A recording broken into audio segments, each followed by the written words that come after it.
அடுத்த நாள் காலையில பாண்டியன பார்க்கறதுக்காக கடைக்கு போறாங்க எங்க பாட்டிம்மா. போறப்போ வந்துட்டு, "என்னங்க அத்த கடைக்கு வரைக்கும் வந்திருக்கீங்க? ஏதாவது வீட்டுக்கு ஏதாவது ஜாமான் கீது தேவைப்படுதா?" அப்படின்னு சொல்லி கேட்குறாங்க. "அதெல்லாம் ஒண்ணும் இல்ல மாப்ள" அப்படின்னு சொல்றாங்க. "அப்புறம் என்னங்க அத்த இங்க வரைக்கும் கடை வரைக்கும் வந்திருக்கீங்க?" அப்படின்னு சொல்லி கேட்குறாங்க. "என்ன பழனி கீது பார்க்க போணுமா?" அப்படின்னு சொல்லி கேட்குறாங்க. "இல்ல, இல்ல நான் உங்கள தான் பார்க்க வந்தேன்" அப்படின்னு சொல்லிடுறாங்க. "ஏன் என்னாச்சு? வந்து உட்காருங்க வாங்க" அப்படின்னு சொல்லிட்டு இருக்கிறாங்க. அப்போ வந்துட்டு சரவணன் வந்துட்டு டெலிவரி குடுக்க போயிருக்காங்க அத்த. "சொல்லுங்க அத்த" அப்படின்னு சொல்லி கேட்குறாங்க. இல்லப்பா உங்கட்ட கொஞ்சம் பார்த்து பேசணும். அதனால தான். நேத்தே அவ்வளோ தூரம் வீட்ல பிரச்சனையாயிருச்சு. அதான் சரி சொல்லுங்க அத்த. என்னங்க அத்த சொல்லுங்க. அவ பண்றது உங்க பொண்ணு நீங்களே பார்க்குறீங்கல்ல, என்னென்ன வேல பார்த்துட்டு இருக்கான்ட்டு. இத்தன நாளா வந்துட்டு அமைதியா இருந்துட்டு, நேத்து உட்காந்து அத்தன குறைய சொல்றா என் மேல. நீங்களும் பார்த்துக்கிட்டு தான் இருக்கீங்க அப்படின்னு சொல்லிட்டு இருக்கிறாங்க. இத பார்த்தோன்னே, இல்லப்பா கோமதி மேல எந்த ஒரு தப்பு இல்ல. என் பொண்ணு அப்படிங்கிறதுக்காக நான் சப்போர்ட் பண்ணி பேசுறதுக்காக நான் அங்க வரல. ஆனா வந்துட்டு ஒரு முக்கியமான விஷயத்த பத்தி உங்ககிட்ட சொல்ல தான் வந்தேன். அவ வந்து ட்ராமாலாம் எதுவும் பண்ணலப்பா அப்படின்னு சொல்றாங்க. என்னங்க அத்த நீங்க ஏதோ புதுசா சொல்றீங்க அப்படின்னு சொல்றாங்க. ஆமாம்ப்பா அவ ஒண்ணும் ட்ராமாலாம் ஒண்ணும் பண்ணலப்பா அப்படின்னு சொல்றாங்க. அப்புறங்க அத்த அப்புறம் எதுக்கு அவ வந்துட்டு இப்படி சொல்லாம கொள்ளாம கோயிலுக்கு போகணுமாமா? அப்படி போக வேண்டிய அவசியம் என்னதான் வந்துச்சு? யாரோ ஒருத்தர்ட்ட சொல்லிட்டு போயிருந்துருக்கலாம்ல அப்படின்னு சொல்றாங்க. அவ சொல்லிட்டு தான்ப்பா போனா. நான் தான் ஏதோ நெனச்சு நான் ஒரு பிளான் பண்ணி பண்ணது கடைசியில இப்படி சொதப்பிருச்சு அப்படின்னு சொல்றாங்க. என்னங்க அத்த சொல்றீங்க? அப்படின்னு சொல்லி கேட்கிறப்போ, மாப்ள நீங்க நான் அந்த விஷயத்த சொன்னா கண்டிப்பா என் மேல நீங்க ரொம்ப கோவப்படுவீங்க. எனக்கு எல்லாமே தெரியும். இருந்தாலும் வந்துட்டு உங்க 2 பேத்துக்குள்ள பெரிய ஒரு பிரிவு வர்றதுக்கு நான் காரணமா ஆயிறக்கூடாது. நீங்க 2 பேரும் ஒண்ணு சேரணும் அப்படிங்கிறதுக்காக தான் வந்து நான் அப்படி ஒரு பிளான் பண்ணேன். ஆனா அதுவே இப்ப வந்து வினையா வந்து முடிஞ்சிருச்சு. இல்ல மாப்ள அவ என்கிட்ட சொல்லிட்டு தான் போனா. அது மட்டும் இல்லாம அவ ஃபோன இங்க வச்சுட்டு தான் போயிருந்தா. சார்ஜ் போட்ட வாக்குலயே மறந்துட்டா. நானும் சரின்னு சொல்லிட்டு அத வந்து எடுத்து சைலன்ட்ல போட்டு கொண்டு போய் கிச்சன்ல வச்சுட்டேன். இப்படி யாராவது கால் பண்ணுவீங்க அப்படின்னு சொல்லி தான் வந்துட்டு அப்படிலாம் பண்ணிட்டேன் நானு. எதுக்காக பண்ணீங்க அத்த இப்படியெல்லாம் அப்படின்னு சொல்லிட்டு ரொம்ப கோவமா கேட்குறாங்க. இல்லப்பா அது வந்து நீயும் அவளும் ஒண்ணும் பேசவே மாட்றீங்க. வந்த நாள்லேருந்து நீங்க 2 பேரும் இப்படி வந்துட்டு பிரிஞ்சு பேசாம இருக்கிறத பார்த்துட்டு என்னால அ ச ஸ் கஷ்டமா இருக்குது. எனக்கு என்ன சொல்றேன்னே தெரியல. நான் அந்த வீட்ல இருக்கிறப்பலாம் பொண்ணு வீட்ல அவ்வளோ தூரம் சந்தோஷமா இருப்பாங்க. எல்லாம் நல்லா இருக்காங்க. ஒற்றுமையா இருக்காங்க அப்படின்னு சொல்லிட்டு அவ்வளோ தூரம் நான் வந்து நினைச்சிட்டு இருந்தேன். இங்க வந்ததுக்கப்புறம் நான் நினைச்சதுக்கு அப்படியே ஆப்போசிட்டா இருக்கிறப்போ என்னால இதெல்லாம் ஏத்துக்கவே முடியலப்பா. அதனால தான் சரி மாப்பிள்ளை நீங்களும் பொண்ணும் வந்துட்டு ஒண்ணா சேரணும். 2 பேத்துக்குள்ள சண்டை சச்சரவுலாம் இல்லாம இருக்கணும். கோமதி காணாம போயிட்டா அப்படிங்கிறக்காக இந்த காரணத்தில அவள நீங்க தேடுவீங்க, பதறி போயிருவீங்க. அவளுக்கிட்ட எப்படியாவது நீங்க பேசிருவீங்க அப்படிங்கிற ஒரு எண்ணத்தில தான் நான் வந்து இப்படியெல்லாம் பண்ணிட்டேன். நான் பண்ணது ஒரு கூறுகட்டத்தனமா ஏதாவது பண்ணிட்டேன் நானு. என்னை மன்னிச்சிடுங்க மாப்பிள அப்படின்னு சொல்றாங்க. அத்த எதுக்குங்க அத்த மன்னிப்புன்னுல பெரிய வார்த்தைய நீங்க சொல்றீங்க. சரி நீங்க வந்துட்டு இந்த மாரி ஒரு நல்ல எண்ணத்தில தான் பண்ணியிருக்கீங்கன்னு நான் எடுத்துக்க முடியுது. ஆனா உங்க பொண்ணு என்ன ஆட்டம் போட்டுட்டா நேத்து பார்த்தீங்கல்ல நீங்களுமே. அ ப குழலி கல்யாணத்திலிருந்து அரசி கல்யாணம் வரைக்கும் என்னென்ன பேச்சு பேசிட்டா பார்த்தீங்களா இல்லையா நீங்களே அப்படின்னு சொல்றாங்க. இல்லப்பா அவ ஏதோ கோவத்தில பேசிட்டா. மனசுக்குள்ள வச்செல்லாம் பேசல. அவளுக்கு நீங்க அவளோட பேச மாட்டேங்கிறீங்கிற ஒரு கோவம் இருக்கத்தானே செய்யுது அப்படின்னு சொல்லிட்டு இருக்கிறாங்க.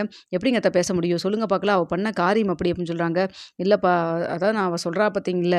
அவ சொல்றதுலயும் ஒரு அர்த்தம் இருக்குல்ல. இப்ப ராஜியும் கதிரும் வந்துட்டு கல்யாணம் பண்ணதுக்கப்புறம் கஷ்டப்படுறாங்களா இல்லையே 2 பேரும் ஒருத்தவங்க ஒருத்தர் புடிச்சு சந்தோஷமா தானே வாழ்ந்துட்டு இருக்காங்க. வாழ்க்கை போயிட்டு இருக்கு அப்படின்னு சொல்றாங்க. இருந்தாலும் அத்த என்கிட்ட ஒரு வார்த்தை சொல்லணும்ல, கேட்கணும்ல அப்படின்னு சொல்லி சொல்றாங்க. என்ன இருந்தாலும் சரி என்னால இதெல்லாம் மன்னிக்கவே முடியாது அப்படின்னு சொல்றாங்க. மாப்பிள இங்க பாருங்க விட்டு குடுத்து போறது தான் வாழ்க்கை நல்ல வாழ்க்கையாவும் அமையும். நீங்க கொஞ்சம் யோசிச்சு பாருங்க அப்படின்னு சொல்றாங்க. இல்லைங்க அத்த இத பத்தி வேற எதுவும் நீங்க பேச வேண்டாம். ஆனா அதே சமயத்துல நாங்க 2 பேரும் வந்து ஒண்ணு சேர்ந்துடணும், ஒண்ணா இருக்கணும் அப்படிங்கிறதுக்காக நீங்க இது மாரி இனிமேல் எதுவும் வந்து நீங்க வந்து ட்ரை பண்ணாதீங்க. அது சரிப்பட்டு வராது. இப்ப அவளுடைய தப்பு எப்ப புரிஞ்சுக்கிறாளோ, அப்ப பேசட்டும் அப்படின்னு சொல்லிட்டு இருக்கிறாங்க. இதெல்லாம் பார்த்துட்டு, இல்ல மாப்பிள அது வந்து இல்லைங்க அத்த நீங்க இவ்வளோ தூரம் நடந்து வந்திருக்கீங்க. நான் ஆட்டோ பிடிச்சு குடுக்குறேன். நீங்க கிளம்புங்க அப்படின்னு சொல்லிட்டு இருக்கிறாங்க. அது வந்து மாப்பிள வேற எதுவும் பேச வேண்டாங்க அத்த. வேற ஏதாவது பேசறதுக்கு இருந்தா சொல்லுங்க. இல்லைன்னா விடுங்க அத்த அப்படின்னு சொல்லி பேசுறாங்க. என்ன பண்றதுன்னு தெரியாம வந்துட்டு இங்க கரெக்ட்டா கிளம்பலான்னு சொல்லிட்டு, இல்லப்பா நான் வந்து அப்படி நடந்தே போயிடுறேன். கோயிலுக்கு வேற போக வேண்டியது இருக்கு. நான் அப்படியே போயிட்டு அப்படியே நான் கிளம்பி போயிடுறேன்ப்பா அப்படின்னு சொல்லிட்டு இருக்கிறாங்க. அப்ப கரெக்ட்டா பழனி எதேர்ச்சியா அங்க வராங்க. "என்னம்மா இவ்வளோ தூரம் வந்திருக்கிற ஆத்தா?" அப்படின்னு சொல்லி கேட்குறாங்க. இல்ல சும்மா தான்" அப்படின்னு சொல்றாங்க. "இல்லையே ஆத்தா உன் முகமே சரியில்லையே! என்னாச்சு ஏதாவது பிரச்சனையா?" அப்படின்னு சொல்லி கேட்குறாங்க. "சொல்லு அத்த ஏதாவது வேணுமா உனக்கு?" அப்படின்னு சொல்லி. "அதெல்லாம் ஒண்ணும் இல்லடா" அப்படின்னு சொல்றாங்க. "டேய் பழனி கொண்டு போய் வீட்ல விட்டுறியாடா?" அப்படின்னு சொல்றாங்க. சரி மச்சான்" அப்படின்னு சொல்லிட்டு இருக்கிறாங்க. "அத்த நீங்க பழனியோடவே போங்க" அப்படின்னு சொல்லிட்டு இருக்கிறாங்க. "இல்ல மாப்பிள கோவில் வரைக்கும் பரவாயில்லங்க அத்த. இன்னொரு நாளைக்கு கோயிலுக்கு போனா போது. வீட்டுக்கு போங்க. இவ்ளோ அடிக்கிற வெயில்ல அவ்வளோ தூரம் அங்கருந்து நடந்து வந்திருக்கீங்க. வயசான காலத்தில நீங்க போங்க வீட்டுக்கு ஃபர்ஸ்ட்டு" அப்படின்னு சொல்லிட்டு இருக்கிறாங்க. சரிப்பா அப்படின்னு சொல்லிட்டு உடனே பழனியும் வீட்டுக்கும் கூட்டிட்டு போறாங்க. அங்க போனோனே, "எங்கம்மா போன இம்புட்டு நேரமா? ஃபோனும் பண்ணா ஃபோன எடுக்கவே மாட்டேங்கிற நீயி." "இல்ல அது காதுல எனக்கு ஃபோன் அடிச்ச சவுண்டே கேட்கலையே" அப்படின்னு சொல்றாங்க. அப்போ உடனே வந்துட்டு, என்ன அம்மச்சி உங்ககிட்ட தான் நான் வந்து எப்படி சவுண்ட் வைக்கணும், எப்படி சைலன்ட்ல போடணும்னு சொல்லிக் குடுத்தேன்ல" அப்படின்னு சொல்லிட்டு இருக்கிறாங்க. "என்னடி சொல்ற? ஆமா நீங்க ஃபோன வச்சுட்டு போயிட்டீங்கல்ல, அந்த ஃபோன சைலன்ட்ல போடுறதுக்காக தான் அம்மச்சி இந்த ஃபோன் எப்படி சைலன்ட்ல போடுறதுன்னு சொல்லி கேட்டாங்க. நானும் இப்படிலாம் சொல்லிக் குடுத்துட்டு இருந்தேன்" அப்படின்னு சொல்லிட்டு இருக்கிறாங்க. "என்ன அத்த இதெல்லாம்?" அப்படின்னு சொல்லி கேட்குறாங்க. அப்பதான் வந்து பழனிக்கிட்ட, "ஆமாண்டா என்னையும் மச்சானையும் வந்து சேர்த்து வைக்கணுங்கிறதுக்காக அம்மா ஏதோ வேலை பார்த்துருக்காங்க. அது கடைசியில இப்படி சொதப்பி பிரச்சனையில வந்து முடிஞ்சிருச்சுடா" அப்படின்னு சொல்றாங்க. "ஏன் அத்த இப்படிலாம் பண்ண நீயி? டேய் விட்றா ஏதோ இவங்க 2 பேரும் இப்படி எலியும் பூனையுமா ஒரே வீட்டுக்குள்ள இருக்கிறதெல்லாம் பார்த்துட்டு சும்மா இருக்க முடியுமாடா?" அப்படின்னு சொல்லிட்டு இருக்கிறாங்க. "அது சரி அதுக்காக இப்படியுமா பண்ணுவ நீ?" அப்படின்னு அப்படின்னு சொல்றாங்க. "விடுடா, அதான் சரிப்பட்டு வரலையே" அப்படின்னு சொல்றாங்க. "ஆமா, இப்ப எங்கிருந்து அம்மாவ நீ கூட்டு வர?" அப்படின்னு சொல்லி கேட்குறாங்க. "கடைக்கு வந்திருந்தாங்க" அப்படின்னு "நீ நீ எதுக்கு அங்க போன?" அப்படின்னு சொல்லிட்டு உடனே வந்துட்டு இங்க கோமதியும் கேட்குறாங்க. இல்ல அது வந்து அம்மா சொல்லுமா, மறுபடியும் ஏதாவது ட்ராமா பண்ண ஆரம்பிச்சிட்டியா நீயி?" அப்படின்னு சொல்லிட்டு இருக்கிறாங்க. ட்ராமாவும் பண்ணல, ஒண்ணும் பண்ணல. நீயும் வந்து மாப்பிள பேசுற மாரியே ட்ராமான்ட்டு இருக்க. ஃபர்ஸ்ட்டு அந்த வார்த்தைய ஃபர்ஸ்ட்டு நிறுத்துங்க" அப்படின்னு சொல்லிட்டு இருக்காங்க. "சரிம்மா எங்கம்மா போன?" அப்படின்னு சொல்லி கேட்குறாங்க. "ஏய் மாப்பிள கடைக்கு தான் போனேன். மாப்பிளைய பார்த்து பேசிட்டு வரலான்னு சொல்லிட்டு" அப்படின்னு சொல்றாங்க. "என்னம்மா சொல்ற?" "ஆமா என் மேல தானே தப்பு. நான் தானே இப்படிலாம் பண்ணிட்டேன் நானு புத்தி கெட்டு போயி. அதான் உன் மேல எந்த ஒரு தப்பும் இல்லைன்னு சொல்லி புரிய வைக்கலான்னு போனேன். ஆனா மாப்பிள வந்துட்டு எதுவும் ஏத்துக்கிற மாரி இல்ல" அப்படின்னு சொல்றாங்க.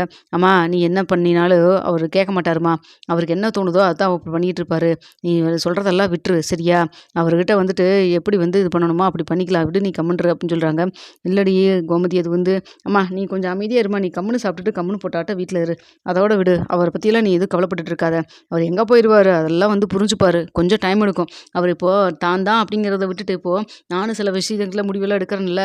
அவர்னால அத ஏத்துக்க முடியல. அதனால தான் இப்படிலாம் பண்ணிட்டு இருக்கிறாரு. நீ அத பத்தியெல்லாம் ஒண்ணும் கவலைப்பட்டுட்டு இருக்காதம்மா" அப்படின்னு சொல்லிட்டு இருக்கிறாங்க. அடுத்து எங்க டெலிவரிலாம் குடுத்துட்டு சரவணன் கடைக்கு வராரு. "ஏன்பா ஒரு மாதிரி இருக்கீங்க? என்னாச்சுப்பா?" அப்படின்னு சொல்லி கேட்குறாங்க. "அதெல்லாம் ஒண்ணும் இல்லடா. கடைய பார்த்துக்கடா. நான் கிளம்புறேன் வெளியில" அப்படின்னு. "அப்பா என்னப்பா சொல்லுங்கப்பா. என்கிட்ட சொல்ல மாட்டீங்களா நீங்க?" அப்படின்னு சொல்றாங்க. "இல்லடா உங்க அம்மைச்சி இங்க வந்திருந்தாங்க." "அவங்களா? அவங்க எதுக்கு வந்திருந்தாங்க?" "டேய் இது அத்தனையும் பண்ணது வந்து அவங்க தான் இந்த வேலைய பண்ணிட்டு இருக்கிறாங்க" அப்படின்னு சொல்றாங்க. "என்ன சொல்றீங்க?" "அவங்க அம்மா உங்க அம்மாச்சிகிட்ட வந்து இந்த விஷயத்த எல்லாத்தையும் சொல்லிட்டு தான் போயிருந்துருக்காங்க. ஆனா வந்துட்டு உங்க அம்மாத்தா தான் வந்துட்டு நான் வந்து இவ கூட பேசணும், கோமதி உங்க அம்மா கூட பேசணும் அப்படிங்கிறக்காக ஏதோ ட்ராமா பண்ண போய் கடைசியில அது இப்படி சொதப்பிருச்சுடா. ஆனா அவ பண்ணலையாமாடா. அது உண்மையான்னு கூட எனக்கு தெரியல. ஒரு வேளைக்கு இது புள்ளையும் மாப்பிள்ளையும் சண்டை போட்டுக்கிறாங்கறக்கு இவன் சொல்லிட்டு போனாங்களான்னு தெரியலையே" அப்படின்னு சொல்றாங்க. இங்க பாருங்க அப்படிலாம் இருக்காது. நான் அம்மிச்சிட்ட என்னன்னு பேசிட்டு நான் சொல்லட்டுமா?" அப்படின்னு சொல்றாங்க. "அதெல்லாம் ஒண்ணும் வேண்டாம். இத பத்தி மேற்கொண்டு எதுவும் பேச வேண்டாம்னு சொல்லி தான் அனுப்பிச்சிருக்கிறேன் நானு.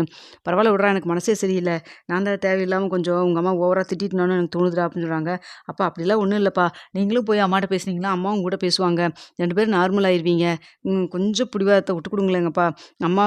அம்மாவும் வந்து நம்ம குடும்பம் நல்லா இருக்குன்னு தான் நெனைக்கிறாங்க. நீங்களும் நம்ம குடும்பம் நல்லா இருக்குன்னு தான் நெனைக்கிறீங்க. அதுக்குள்ள எதுக்குப்பா இவ்ளோ பிரச்சனை வராட்டி என்னப்பா?" அப்படின்னு சொல்லிட்டு இருக்கிறாங்க. "டேய் நீ சொல்றதெல்லாம் எனக்கு புரியுதுடா. இருந்தாலும் வந்துட்டு அப்பா அதெல்லாம் ஒண்ணும் இல்லப்பா. நீங்க போய் அம்மாட்ட சாயந்தரமா பேசுங்கப்பா. அம்மாவும் பேசுவாங்க.